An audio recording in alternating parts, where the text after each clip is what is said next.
O milagre que a medicina não podia explicar. Henrique tinha apenas 7 anos quando os médicos deram um veredito que abalou sua família: Síndrome de Sanfilippo, tipo B. Uma doença rara, degenerativa, sem cura.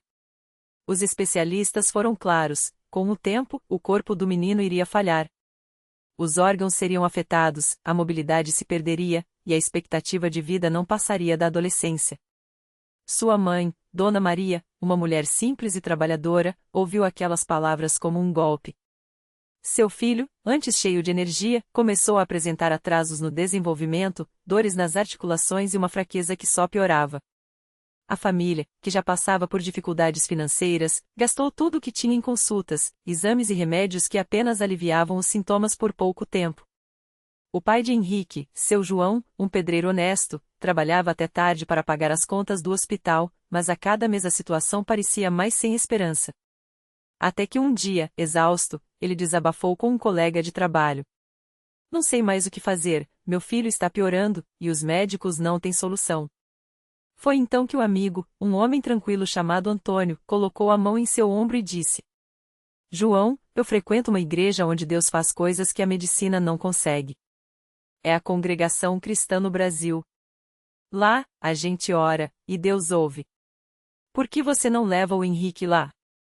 Seu João hesitou. Não era homem de muita fé, mas a desesperança falava mais alto. E se não adiantar nada? Pior do que está não fica, respondeu Antônio, com convicção. No domingo seguinte, ainda com dúvidas, a família entrou pela primeira vez na pequena sala de cultos da Congregação Cristã no Brasil. Não havia luxo, nem instrumentos musicais, nem palmas. Apenas irmãos e irmãs vestidos com simplicidade e modéstia, cantando hinos à capela, com vozes que pareciam sair do coração. O ancião, um homem de cabelos grisalhos e postura serena, dirigia a reunião com uma autoridade tranquila. Henrique, fraco, sentou-se ao lado da mãe, observando tudo com olhos curiosos. Quando chegou a hora das orações, os irmãos se ajoelharam, e o ancião fez uma petição que tocou fundo em Dona Maria. Senhor, sabemos que para ti nada é impossível. Olha por este menino, dá-lhe força e saúde. Que a tua vontade seja feita, mas que a tua misericórdia se manifeste. As lágrimas escorreram pelo rosto de Dona Maria. Ela nunca tinha visto tanta fé junta. A fé que nasce na simplicidade. Nas semanas seguintes, a família passou a frequentar a igreja com mais assiduidade. Henrique, embora ainda fraco, parecia mais animado depois das reuniões. Os irmãos o acolheram com carinho, orando por ele em cada culto. Uma irmã mais velha, Dona Rosa, aproximou-se de Dona Maria e disse: Minha filha, Deus não desampara os seus. Continue trazendo o Henrique, e você verá o milagre. Um dia, durante a Santa Ceia, enquanto os irmãos partilhavam o pão e o vinho em memória do sacrifício de Cristo, Henrique olhou para a mãe e perguntou: Mãe, por que todo mundo aqui é tão feliz se a gente não tem nada? Dona Maria não soube responder na hora, mas aquelas palavras ficaram martelando em sua mente. Eles não têm nada, e no entanto, têm tudo. O dia em que Deus respondeu. 3 meses depois de começarem a frequentar a igreja, Henrique teve uma crise forte. As dores nas juntas o deixaram acamado, e a febre não baixava. Os médicos receitaram mais remédios, mas nada adiantava. Dona Maria, desesperada, foi até o ancião e pediu: Irmão, por favor, peça aos irmãos para orarem pelo meu filho. Ele não está aguentando. Naquela noite, a congregação se reuniu em oração especial. Não havia gritos, nem espetáculo, apenas vozes unidas suplicando a Deus. O ancião impôs as mãos sobre a cabeça de Henrique e orou com uma fé que contagiou a todos. Pai Celestial, tu que saraste os enfermos, que ressuscitaste os mortos, olha para este menino. Não é pela nossa justiça que pedimos, mas pela tua grande misericórdia. Se for da tua vontade, restaura a saúde de Henrique, para que muitos vejam e glorifiquem o teu nome. Naquela mesma noite, enquanto Henrique dormia, algo extraordinário aconteceu. Ele acordou no dia seguinte sem dor. Simplesmente sem dor. Levou as mãos às articulações, que antes incharam e doíram ao menor movimento, e nada sentia. Assustado, chamou a mãe. Mãe, eu tô bom. Não dói mais. Dona Maria não acreditou de início. Levou-o ao médico, que, após novos exames, ficou atônito. Os marcadores da doença, que antes estavam altos, haviam normalizado.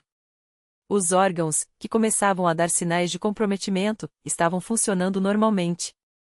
Isso não tem explicação médica, admitiu o doutor, coçando a cabeça.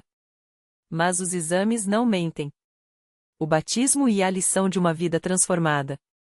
Um ano depois, Henrique, agora com 8 anos, estava correndo, brincando, indo à escola como qualquer criança. Os médicos o acompanhavam, incrédulos, mas a síndrome de Sanfilippo havia desaparecido do seu corpo. Na congregação, o testemunho de Henrique foi dado de pé, como é o costume. Com voz firme, seu João contou diante de todos como Deus havia operado aquele milagre. Não houve aplausos, nem alarde, apenas lágrimas de gratidão e hinos de louvor cantados com ainda mais fervor. Eu não era homem de fé, confessou seu João, com a voz embargada. Mas Deus me mostrou que Ele está onde há um coração humilde e um povo que ora. Henrique, algum tempo depois, foi batizado nas águas, como símbolo de sua nova vida. Quando saiu da água, abraçou o ancião e disse: Agora eu sei porque todo mundo aqui é feliz. É porque eles têm Deus. A lição que ficou. Anos se passaram, e Henrique cresceu saudável. Sua família continuou na congregação cristã no Brasil, não por obrigação, mas por gratidão.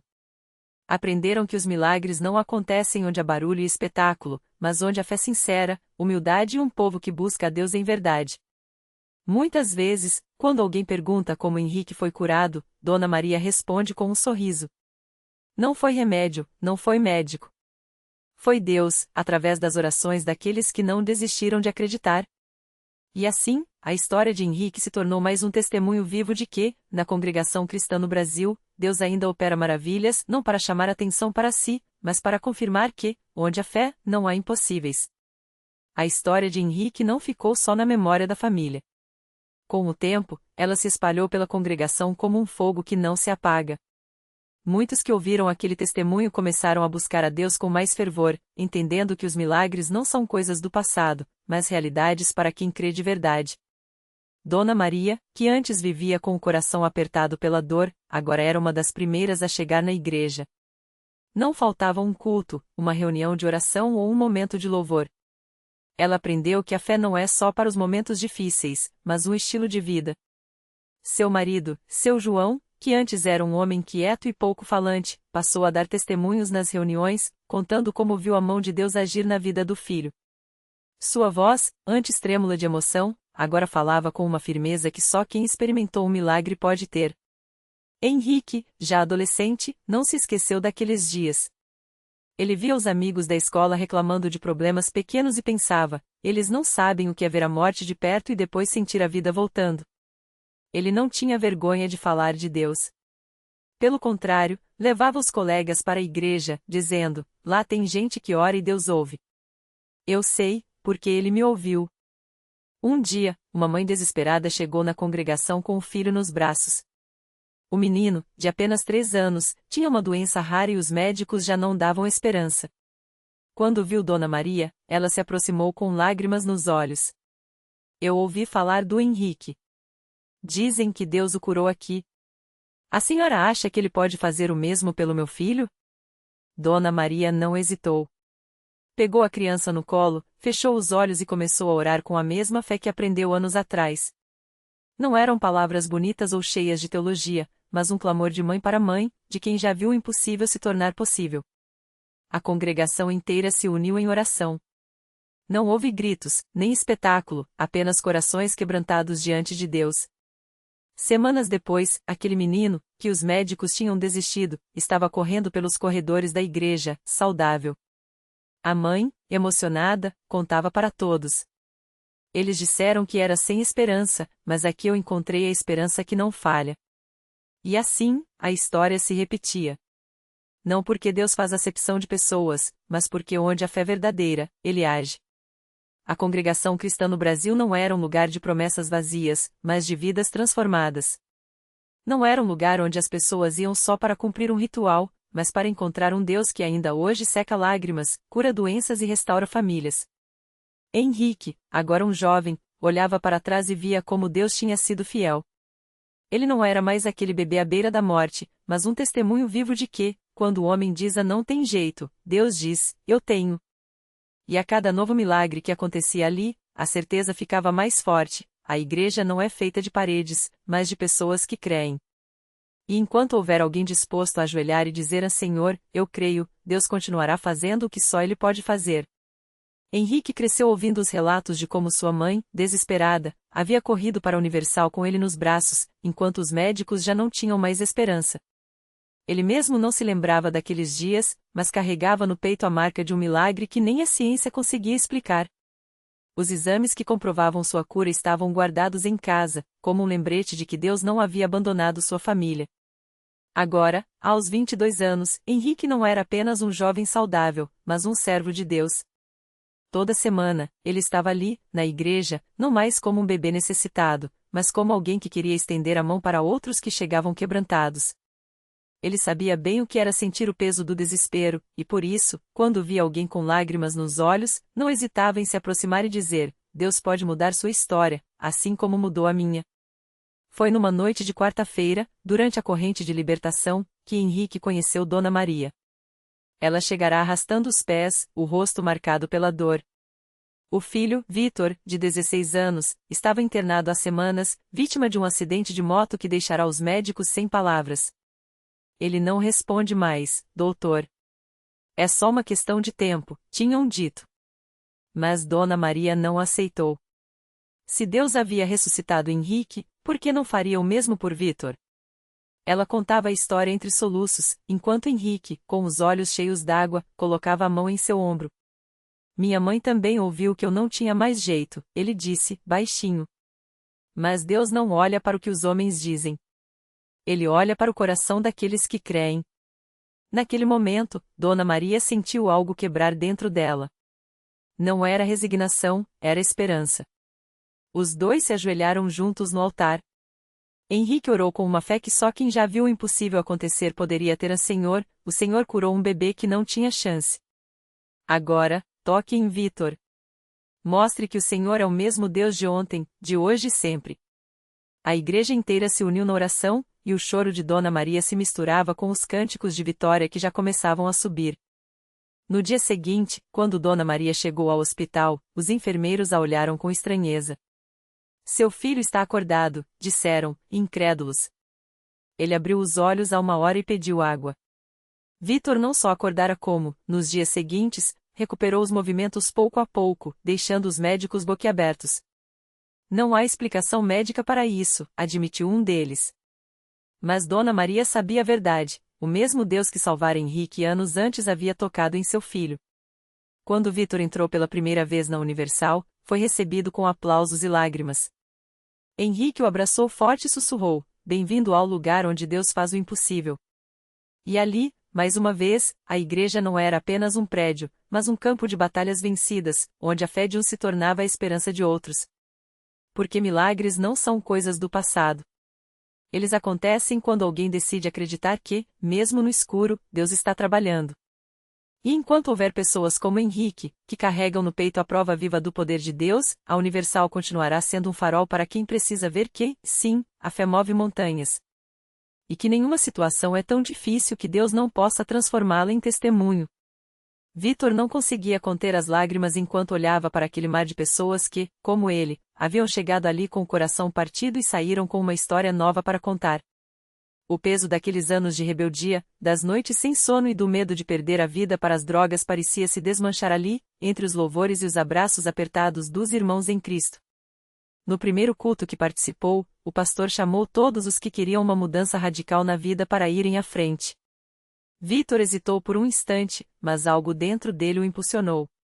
Quando colocou os joelhos no chão, sentiu como se uma corrente invisível se quebrasse. As palavras do pastor ecoavam: Deus não olha para o seu passado, Ele olha para o seu coração. E hoje, Ele está escrevendo um novo capítulo na sua vida. Nos dias que seguiram, Vitor começou a frequentar as reuniões de libertação. Cada oração era como uma faca cortando as amarras que o prendiam ao vício. Ele sentia o corpo tremer, às vezes suava frio, mas não desistia. Até que, numa quarta-feira à noite, depois de um jejum de 3 dias, algo extraordinário aconteceu. Enquanto o pastor orava por ele, Vitor sentiu uma queimação no peito, como se fogo santo o invadisse. De repente, uma paz indescritível o envolveu. Ele abriu os olhos e, pela primeira vez em anos, enxergou o mundo com clareza.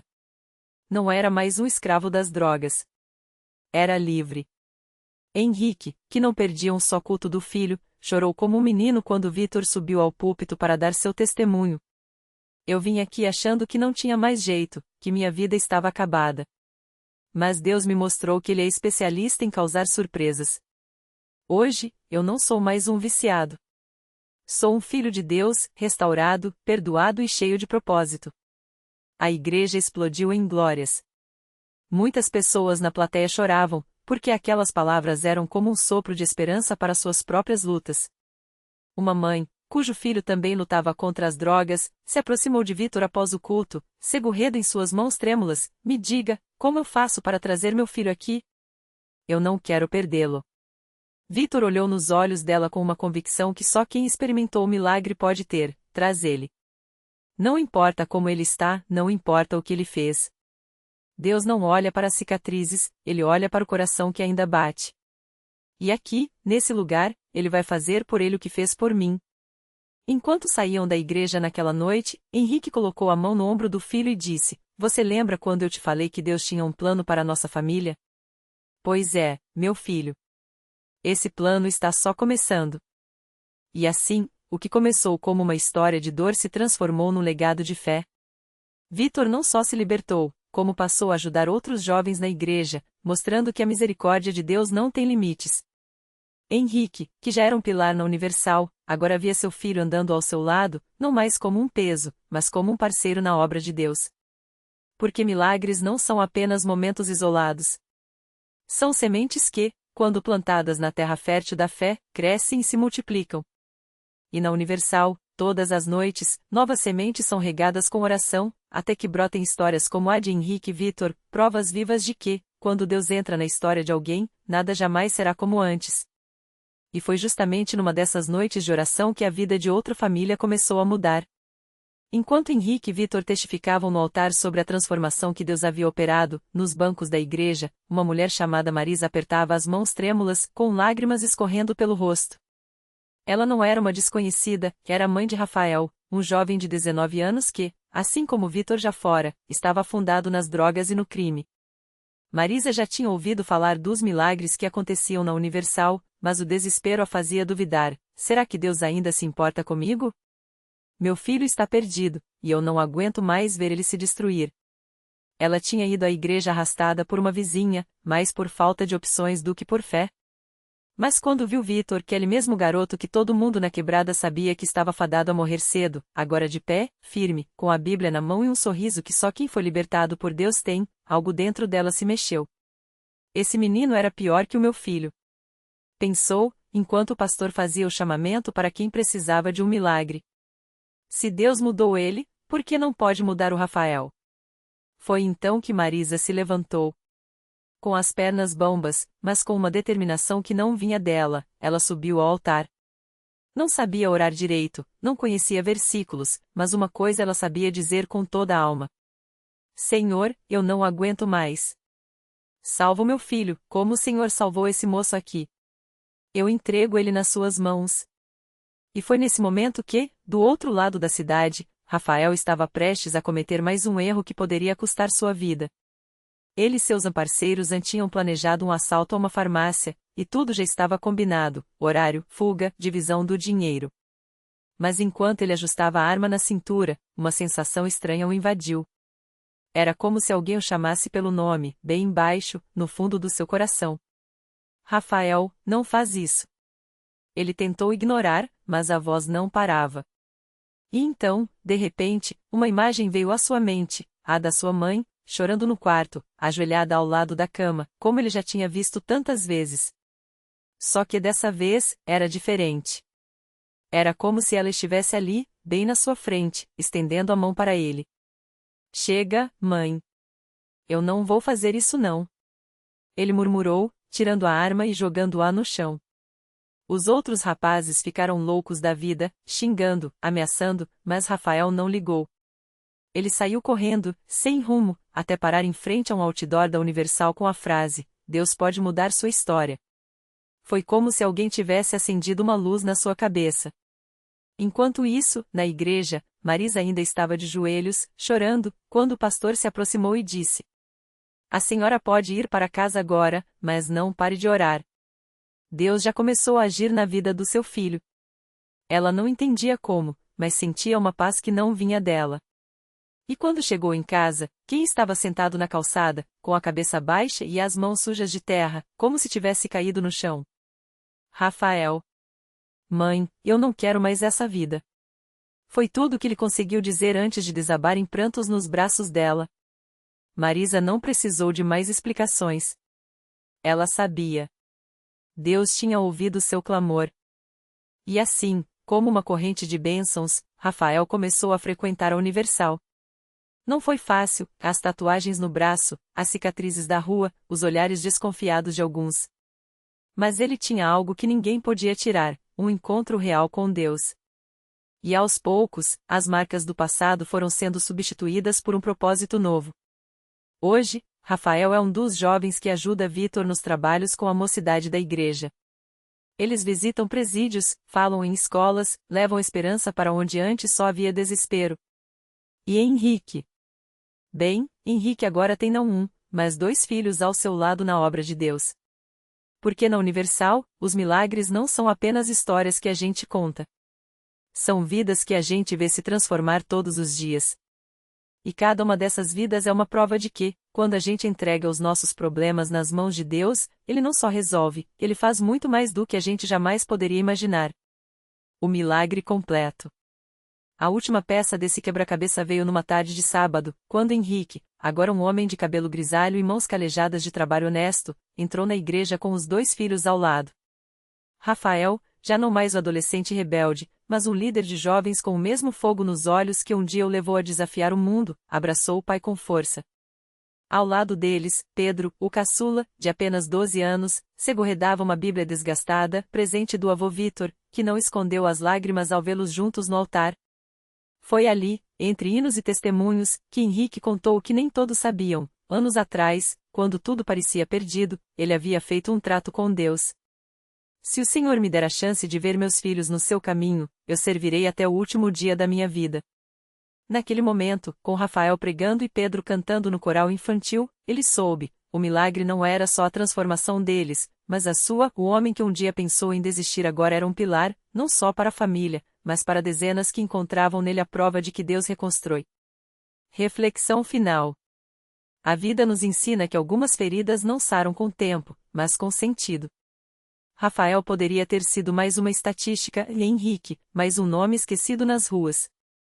Mas Deus não trabalha com o poderia ter sido. Ele escreve histórias com a eis que tudo se fez novo. O milagre deles não foi a ausência de lutas, mas a presença de Deus nas lutas, transformando dor em propósito, solidão em legado, e um passado quebrado em um futuro que agora ilumina outros. Lição de vida. Deus não precisa de vidas perfeitas para fazer milagres, Ele usa as reais. As cicatrizes não são sinais de derrota, mas mapas da sua graça. Quando entregamos nossos pedaços quebrados a Ele, não recebemos de volta apenas conserto, recebemos missão.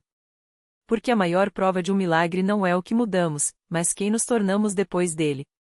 E assim, entre risos, lágrimas e mãos dadas, a família de Henrique provou que, na Universal e na vida, os milagres não são exceção. São o jeito de Deus nos lembrar, Ele nunca desiste de ninguém. Nunca.